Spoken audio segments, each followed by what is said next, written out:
The walls are closing in. Well, unfortunately, the president just got up and walked out.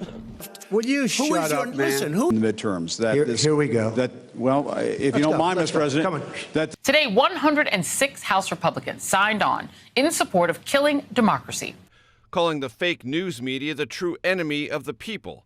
The nation erupted into scenes of chaos. Stormed the Capitol building. They are marching through now.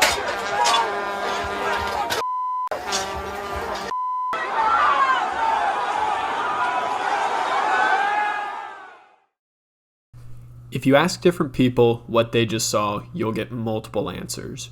Republicans likely saw a condemnation of the media pushing false narratives that fuels violence against conservatives.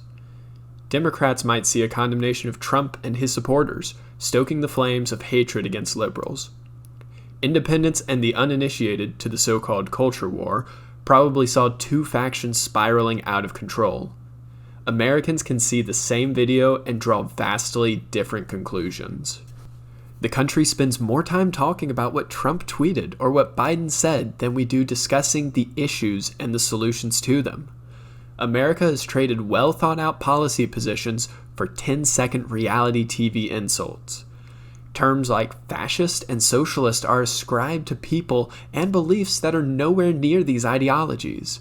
It only takes a quick search to find someone on the fringes and assign half the country to their beliefs. That said, how do you know if someone is on the political fringe? What policies are mainstream? For better or worse, we have to look at what the Republicans and Democrats believe to determine what is mainstream.